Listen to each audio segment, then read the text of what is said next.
Muy buenos días, muy buenas tardes, apreciados suscriptores de nuestro canal de YouTube de Medinet. Bienvenido, doctor Gustavo Urrego. ¿Cómo estás? Gracias. Muy amable, doctor León Lozano. Muy bien, aquí desde la hermosa población de Tabio, Cundinamarca, en Colombia, eh, comentando acerca de esta temática que iniciamos en las secciones anteriores, en las más recientes, acerca de la mitología en la psicología, los mitos acerca de psicólogos, de la psicología misma, de la psicoterapia, etcétera. Eh, Habida cuenta de la experiencia y el nivel de conocimientos del doctor León Lozano, pues pareció importante que él nos diera también sus puntos de vista acerca de estos mitos que yo denominé hipótesis y teorías que nunca fueron comprobadas, que probablemente sean improbables y que aún así se sostienen en el imaginario popular, se sostienen en la narrativa de la gente al respecto de los temas como la psicología, sobre los cuales casi todo el mundo tiene algo que decir, Ujú, sepa o no sepa, porque pues, son temas vulgares, claro. y así sucesivamente. No, pues arranquemos. Imagínate, Gustavo, que son tantos los mitos que ponerle un orden a esto es de por sí difícil, ¿no? Un orden implica como una selección de prioridades, pero mm, yo podría arrancar planteando un primer mito que todavía vemos en la práctica profesional y como dice Gustavo, en el día a día de las personas que nos consultan. Tiene que ver con el mito de que la psicología es la ciencia de la mente, porque se nos ha dado a, a todos nosotros por denominar mente todo lo que funciona sin tener una asociación con un órgano físico en nuestro cuerpo. ¿Mm? Eh, y cuando nosotros vamos a entrar al tema de, hombre, ¿qué es mente? Eh, pues en el ideario general, pues estamos viendo que es muy fácil encontrar que las personas del común corriente llaman mente a todo lo que tenga que ver con lo que no ha explicado incluso la ciencia del cerebro, la ciencia del cuerpo en general, como si la mente estuviera separada, es un ente ahí subjetivo que lo hemos denominado de esa manera. Ese es un primer mito que quisiera poner sobre el tapete de si la psicología es la ciencia de la mente. Alrededor de eso, ¿qué podemos debatir? Yo por lo menos lo cuestiono, porque la mente es simplemente un concepto inventado por nosotros los humanos, pero hoy día ese concepto o esa palabra no pasa de ser eh, una denominación para algo que no se conocía tan profundamente ya avanzadas las décadas y estamos en el 2026 y no en 1950, donde teníamos que denominar mente muchos fenómenos que ya están explicados. Eh, ¿Cómo les parece esa denominación de ese mito de que la psicología es la ciencia de la mente? Doctor Gustavo, ¿qué opinas? Mira, hay que ir atrás, ¿no? Este, Inclusive cuando yo era estudiante, o sea, en el siglo pasado, estudiante no universitario, estudiante de bachillerato, ah, tuvimos unas clases de psicología como parte de la materia filosofía, ¿ok? Métete en el contexto, o sea, para nosotros, esa generación de los baby boomers, por lo menos en Colombia o por lo menos en este ambiente, se nos enseñó, ¿sí?, que la psicología pues era una rama de la filosofía que se encargaba justamente de un fenómeno denominado mente, del cual pues todos tenemos evidencia, en el sentido de que todos nos damos cuenta de que cosas ocurren, como se dice vulgarmente, en nuestra cabeza, de que hay pensamientos, imágenes y otras cosas, y a eso se le denominó mente. O sea que el origen de esa creencia viene de muy, muy, muy atrás. Y en ese momento en que eso se planteaba, nadie se le ocurrió pensar que de pronto eso podría ser, ese objeto que se llama mente, podría ser objeto de una ciencia. Eso coincide, Gustavito, eso coincide lo que tú estás diciendo con una herencia del siglo anterior del señor Descartes, donde nos metió con ese famoso paradigma, que fue otro tema que tú trataste, de mente-cuerpo. Ese famoso paradigma, eso está relevado, eso está archivado, eso ya no debe ser parte, digamos, del debate científico hoy día. Mente-cuerpo, sí, gracias señor Descartes por aclararnos en cierta época las explicaciones de ciertos fenómenos, pero eso está remontado, y más aún hoy día que tanto la ciencia del cerebro y la tecnología ya encuentran muchísimas explicaciones para lo que anteriormente nosotros llamábamos mente. No sé si ustedes están de acuerdo, o Oscar, que es el experto en el cerebro, nos puede complementar esa rotura de ese paradigma. ¿Qué opinas, Oscar?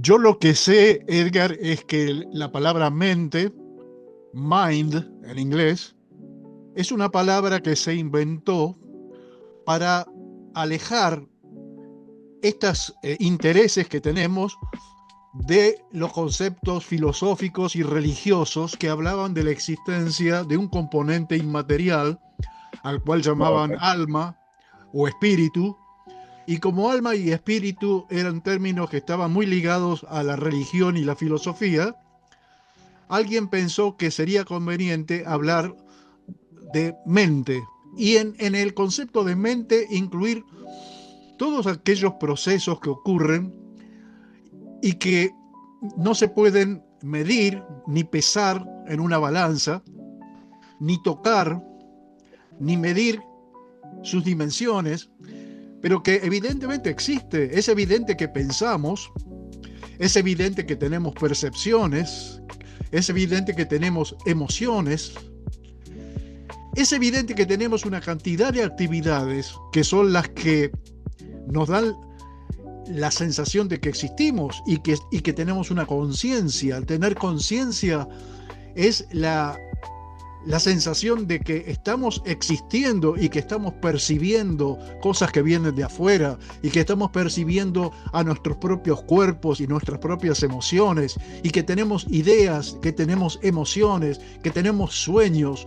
Todas esas actividades que no se pueden medir con una regla ni con una balanza, pero que evidentemente existen, se incluyeron dentro del concepto mente para alejarlo un poco de los principios filosóficos y religiosos que vienen de civilizaciones muy antiguas, que hablan de un componente inmaterial que se engarza en el cerebro para poder conectarse con el mundo. De manera que, evidentemente, que esto es un juego de palabras que se inventó para abarcar todos estos aspectos que les acabo de mencionar y muchos más, y que no se pueden medir mediante la ciencia y el método experimental. ¿Cómo puedes medir las ilusiones, los sueños, los deseos, las tristezas, la alegría, la felicidad?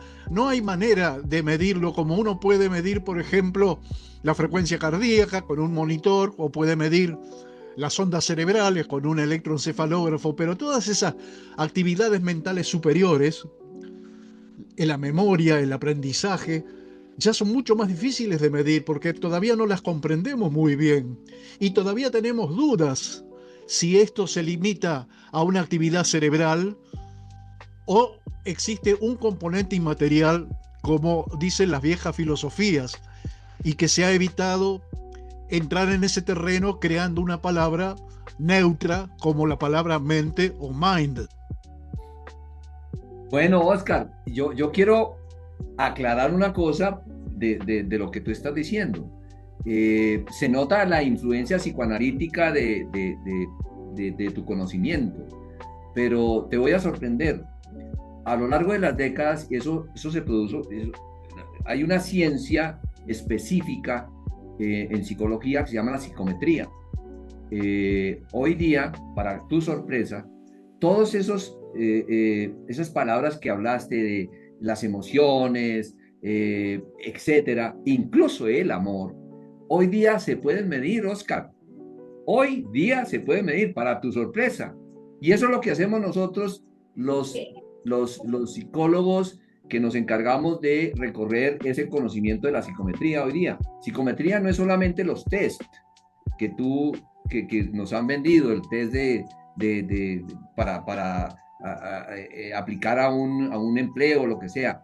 En la parte clínica, específicamente, para mencionar y complementar lo que estás diciendo, se ha desarrollado una ciencia con aplicación estadística supremamente rigurosa, y se han diseñado mediciones para todo tipo de emociones, todo tipo de sentimientos, todo tipo de funciones cognitivas que nos explican las posiciones o las fotografías en determinado momento de nuestro consultante. Ese es un avance contundente, y es imperdonable que hoy día un profesional de salud, llamémosle mental, pues sigue insistiendo en asumir que esos factores internos de nuestro organismo, que son tanto los pensamientos como las emociones o los sentimientos, todavía estén bajo una sombrilla de subjetividad. Eso está relevado, eso está antiguo, eso es del siglo pasado. Entonces, te lo digo un poco para complementar tus palabras, pero esa es la gran sorpresa que queremos introducir en este debate. Y eso rompe completamente el concepto, el paradigma de mente. Allá afuera no hay nada, aparte de la espiritualidad, que eso es otro tema. Todo lo que sucede al interior de un ser humano en este momento es medible y cuantificable. Llámense pensamientos, llámense emociones, llámense sensaciones, llámense sentimientos, y obviamente las conductas de todos los seres humanos. Claro que sí, Oscar. Nos hemos ayudado del avance contundente de la neurología, del estudio profundo del cerebro, y eso también ha complementado los diseños de medición de todos esos elementos que te acabo de mencionar.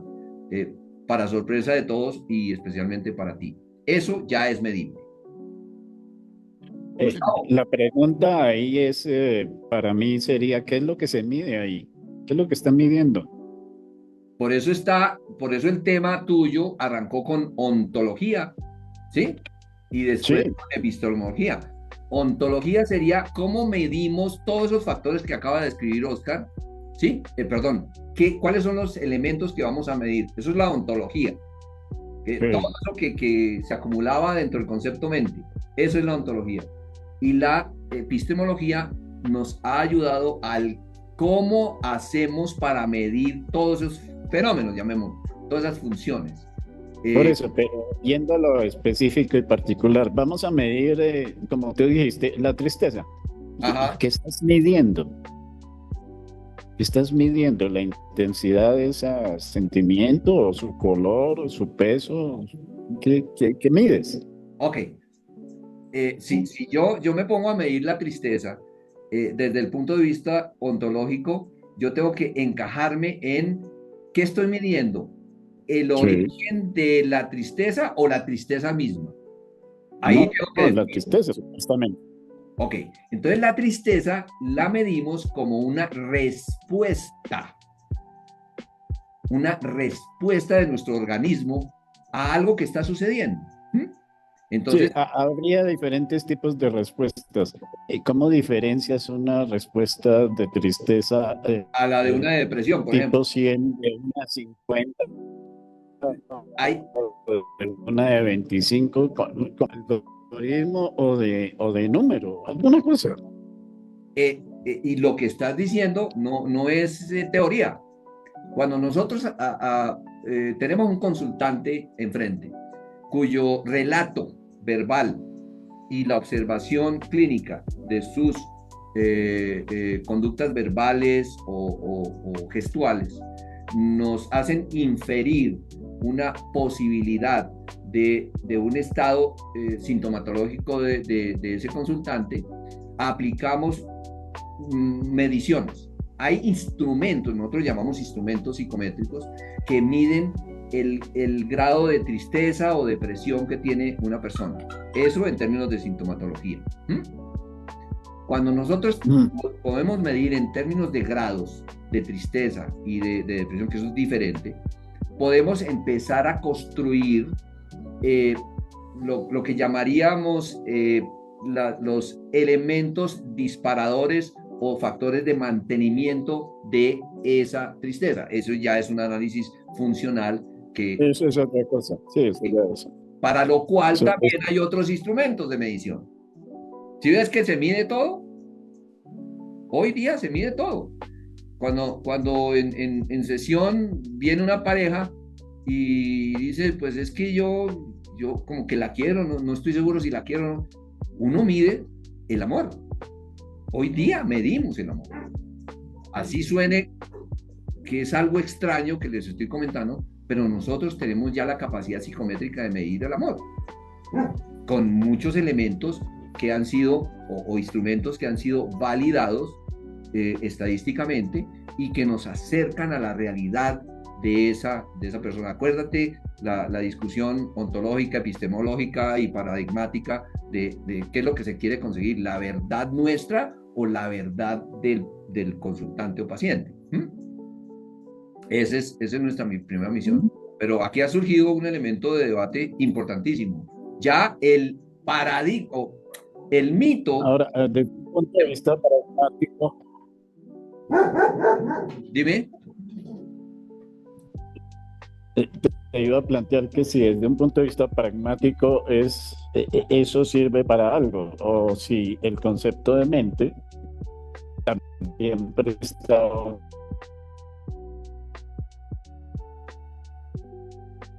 Voy a agarrar un poco la pregunta de Gustavo, que si sirve para algo. Sirve tanto como para alejar al paciente o al consultante del paradigma de mente-cuerpo. Porque nosotros adentro tenemos un sistema cerebral que se llama el sistema de atribución, donde ante ciertas situaciones el paciente o cualquiera de nosotros atribuimos a nuestros estados emocionales o racionales a ciertas cosas, porque tendemos a siempre encontrar la causa de las cosas que a nosotros nos afectan. Entonces ese sistema atribucional, si está intoxicado con un mito que se llama mente-cuerpo, el paciente o consultante siempre va a tender a generar una explicación de que lo que pasa es que mi mente tal cosa. No, señor, no es que su mente tal cosa, es que su sistema atribucional está asumiendo que la sensación o la emoción que usted está experimentando se debe a tal cosa. Y muchas veces, muchísimas veces, el paciente o consultante está equivocado, simplemente porque el sistema atribucional está agarrando un mito de mente-cuerpo. Entonces la misión de nosotros es alejar hasta donde sea posible al paciente de ese mito y centrarlo en el origen mismo de sus pesares, llamémoslo así. Por otro lado, el concepto de mente sí rindió muchos frutos desde el punto de vista publicitario, comercial, editorial. O sea, es toda la cantidad de tinta que se ha corrido alrededor de la mente y la cantidad de dinero que ha circulado alrededor y sigue circulando. Es que es un tema que sirve para todo. Que sirve para todo. Mira, cada vez que hay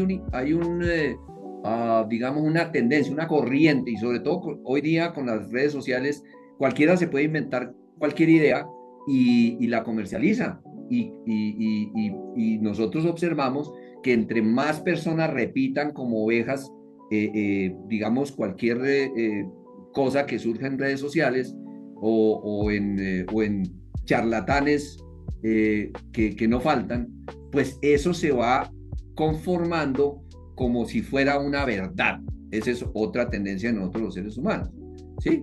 Entonces, crear paradigmas. Exacto. A un mito sigue un paradigma. Claro, cuando se vuelve colectivo, pues se vuelve un paradigma, por supuesto. Eso es... Ese es el objeto y pues uno cuando ve un fenómeno de estos que se ha sostenido a lo largo de, no sé, miles de años, uno se pregunta, ¿no? ¿A quién beneficia? ¿A quién beneficia la dualidad, el pensamiento dualista de mente y cuerpo? Pues a los que quieren sacar producto económico de ello.